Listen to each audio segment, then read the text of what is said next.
I hope and pray that people come to know Jesus. I think we don't put on these events to look cool or to look trendy, or to just get numbers in. Like, we put them on because we believe that Jesus changes lives. And I pray that as a result of someone coming in hearing the gospel for the first time, that they would come to know him, and that I would have a new brother or sister in Christ because of what they've heard, and they might find that life that lasts.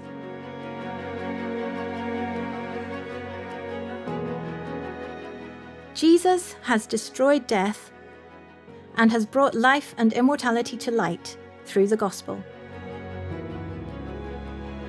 These words from 2 Timothy chapter 1 verse 10 were the inspiration and driving force for Life 22, a focused month of mission across the UK under the banner of A Passion for Life. This is the story of Life 22.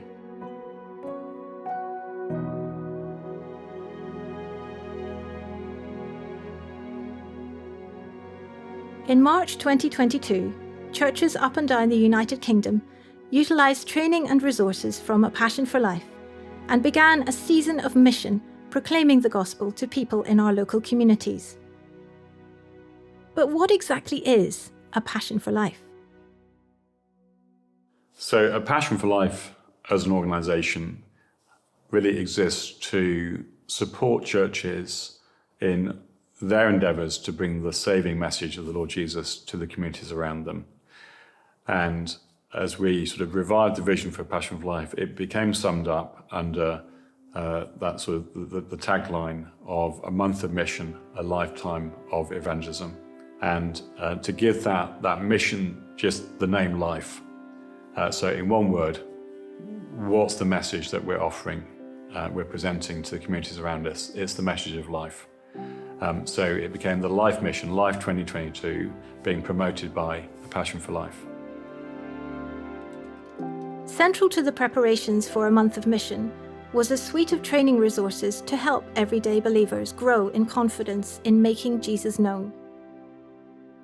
So we received emails that were telling us about some of the resources that were to come with the Passion for Life mission, that it was not just about the events, it was about equipping the church to be able to carry on with reaching people for Christ. I mean, what was the tagline? A month of mission, a lifetime of evangelism. And that really struck, because that's exactly the culture we were thinking. That's what we want to have here. We want to have members of our church family feel equipped and emboldened to talk to their friends about Christ. That's how we're going to see God's kingdom grow. So as the emails came out, it became clearer that there were going to be these resources we could use in our small groups, in our church family, and we thought that's going to be a really important part of how we equip our church.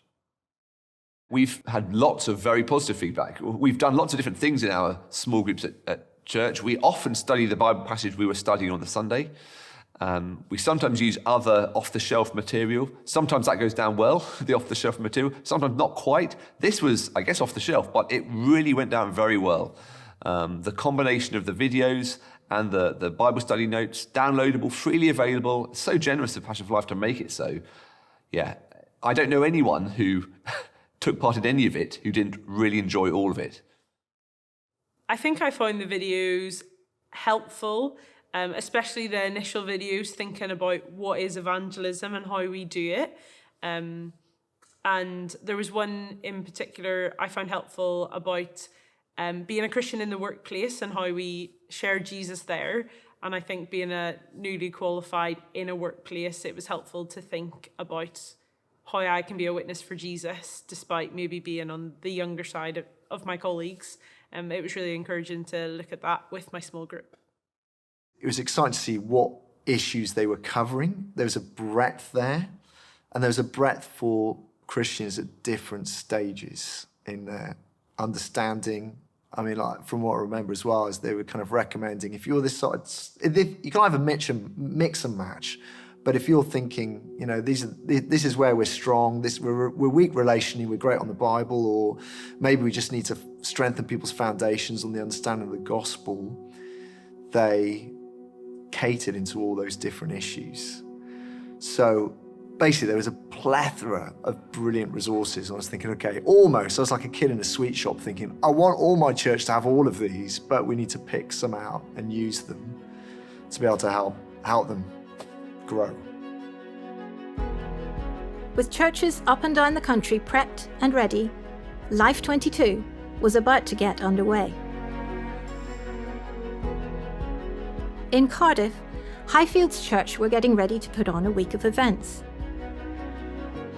So we did the training over the course of the previous year, or 8 months, I guess, before Passion for Life event itself. Then near the start of this year, so start of 22, as a staff team, we thought, prayed, what will work really well for us? We thought, actually, why don't we nick the idea of the classic Christian Union student mission and do it at Highfields? That's basically what we did.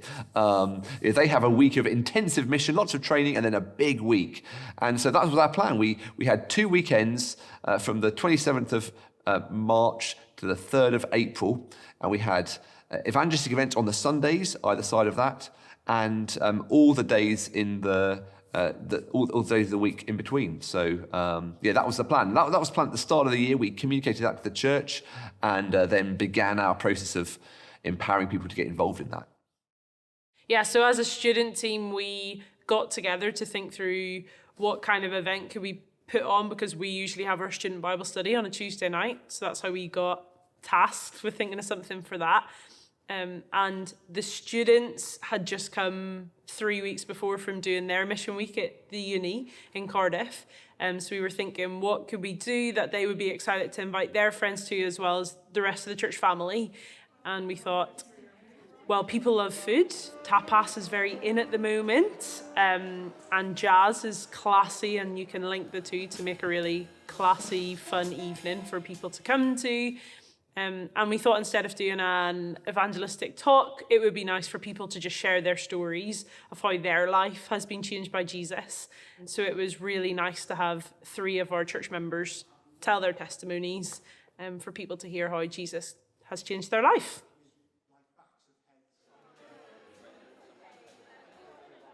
Halfway through the evening, however, the team encountered an unexpected problem. Students have a tendency to show up after the starting time. So initially we were like, oh, good crowd. It's a good event.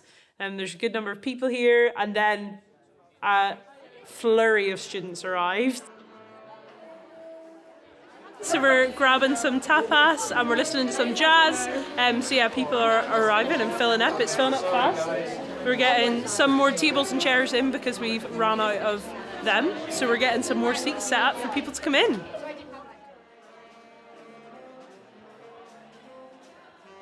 For Highfields Church, their week of events for Life 22 did not stand apart from their programme for Sunday services. Instead, the two were closely linked.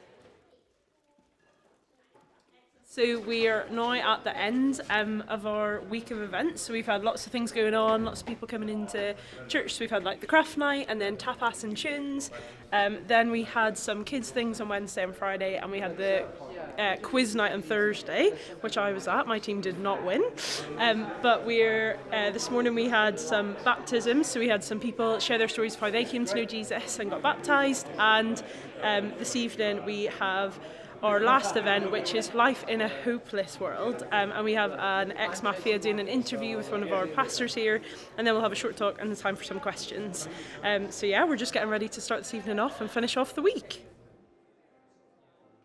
Well, I believe Sundays is the premium evangelistic opportunity that the church has, honestly.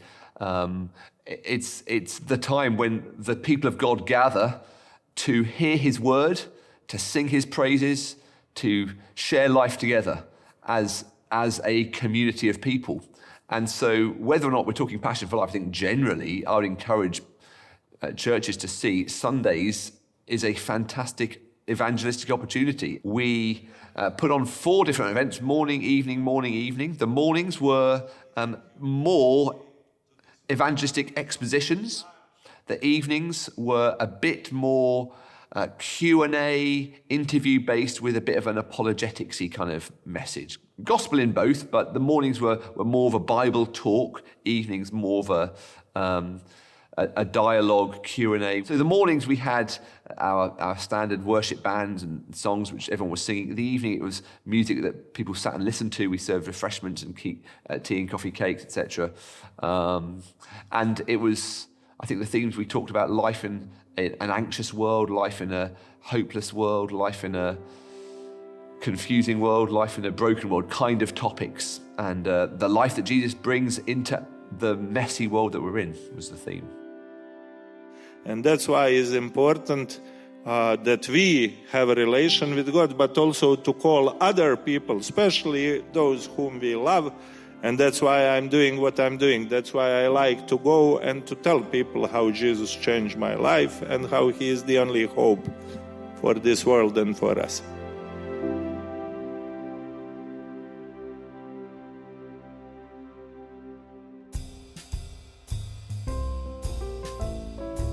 Meanwhile, in Liverpool, it was not so much life being talked about, but death.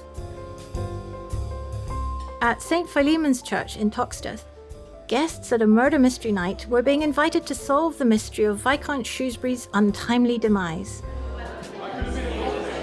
So tonight there is murder mystery. So it's an outreach event, but it's kind of like fun event. So where you can invite your friends and then you have like a little bit fun finding out who is the murderer.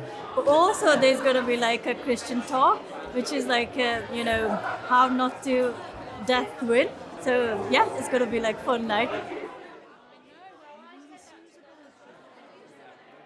Yeah, the murder mystery was really good. I don't think I was expecting it to be that good. The whole setup with how the room was decorated, the effort that has been put into it that I hadn't seen. I hadn't been to a previous one before. I was very impressed. A lot of time and effort had gone into it, and it was a great evening. I'm Lord Shrewsbury, the Earl of Shrewsbury. We're in my Villa Romana, where the local commissioner has given many detectives to us to try and get to the bottom of the awful crime, the murder of my son.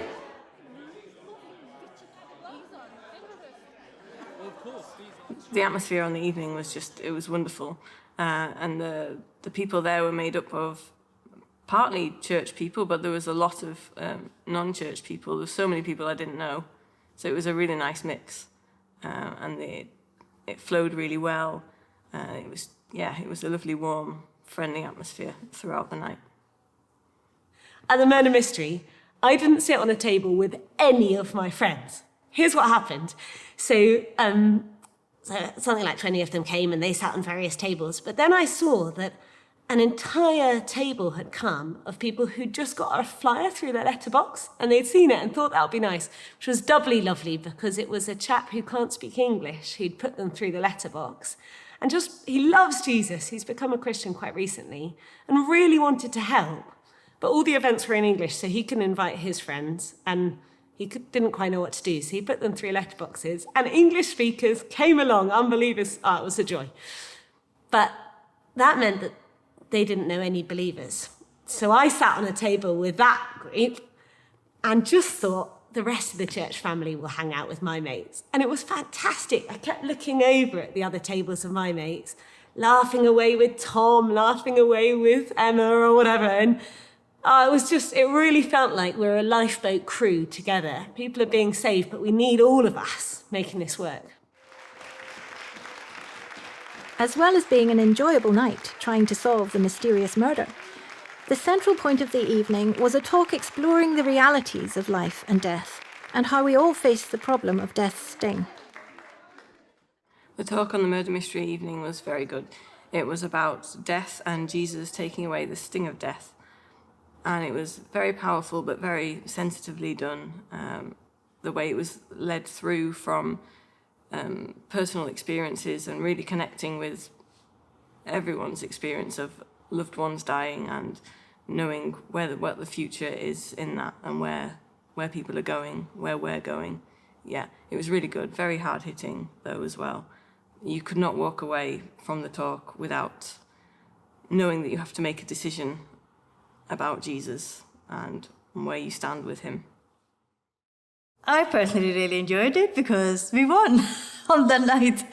So it was really good. We really enjoyed it. But I think it was really special for me as well because my friend was like really open, and she was really open to the talk and testimony that she heard of Christian people on that night, and her views about God changed, and she was more open to listen about Christ and about God.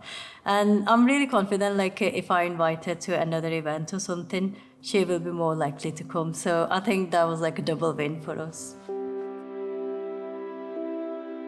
Organising a mission in a larger city centre or suburban church is one thing. But what if you are part of a smaller rural church without the resources or people power to put on larger scale events like these? 200 miles away in Norwich, a collection of churches from all around the East Anglia area were coming together to overcome this particular obstacle.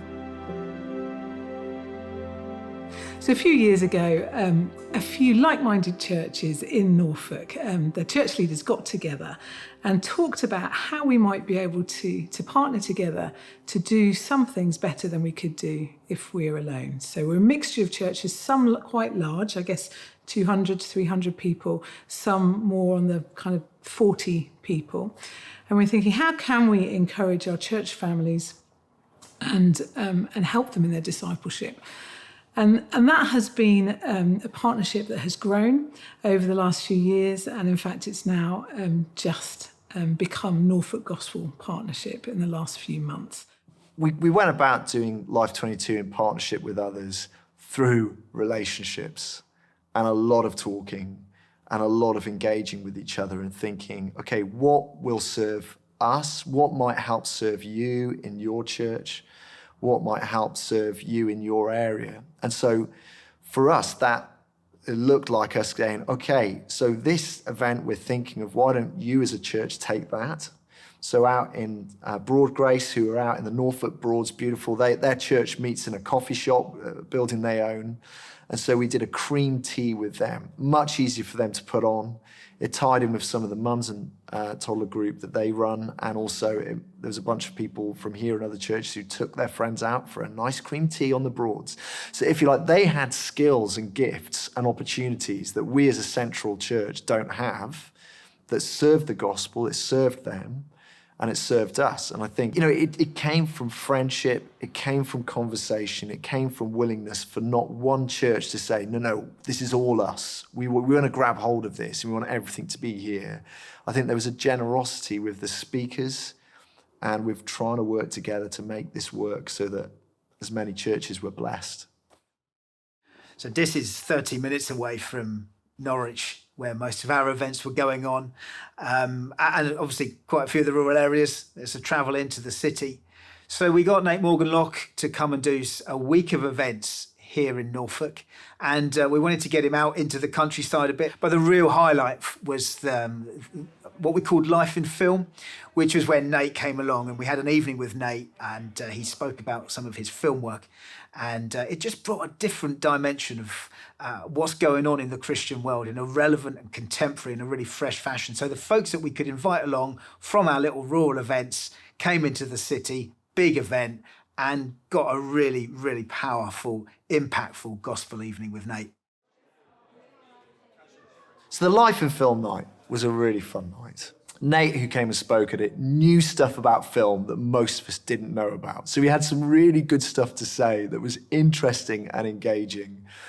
But then actually, as he got on to talking about the most important story that surrounds us all, the gospel story, people were interested, people were listening. So it had a real credibility that night. But I think there was lots of exciting things that happened that night. One of them was this one couple who'd been inviting some friends to stuff for years, hadn't come to anything, came to that, and were kind of interested, I don't know. But then 3 weeks later, they turned up at church. And they were absolutely thrilled at that. But it just seems that it was an easy in with some thought-provoking things, and we've seen some startings of fruit. Now, that's not someone saying, how can I be saved? But it's a journeying with people. All around the country, non-Christians were attending events, church services, and meeting with people individually as part of Life 22. But was anyone actually coming to Christ and being saved? One individual at work that did come to one of the events has been life-changing for her. She started just by attending the event and subsequently has attended church regularly. She's also been on a Life Explored course and is in the process of working through baptism, which we feel is a direct link from the Passion for Life series that was run. I think it's wonderful to see that type of development in someone and to be part of that journey. It's a real privilege, and we're lucky at work that we have had other Christians as well that have been able to support her through that journey as well. So it's been a team effort, and we always remember that God's the one that does the work.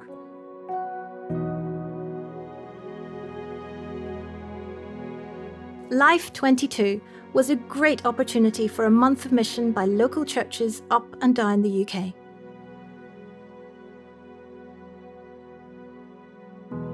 But a passion for life lives on, resourcing brothers and sisters for a lifetime of evangelism. So the Passion for Life mission, a month of mission, a lifetime of evangelism is exactly the kind of thing we want people to hear and engage with. So when I see friends, church members, family members even, getting a hold of the fact that being a Christian is about getting out and sharing the good news of Jesus, that really fires me up.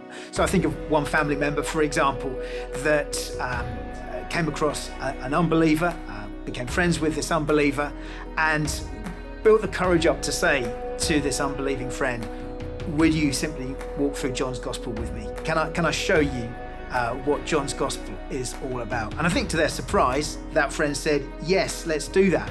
They did that over a period of weeks.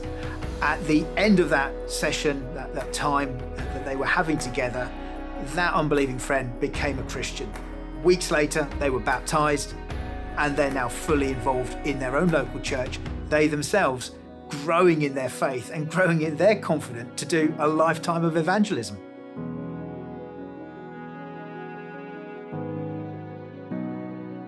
Behind everything that took place as part of Life 22, and everything that will happen in the future, is that ongoing vision from 2 Timothy 1 verse 10. Our Lord Jesus has destroyed death and brought life and immortality to light through the gospel. This is the passion of God's people. This is a passion for life.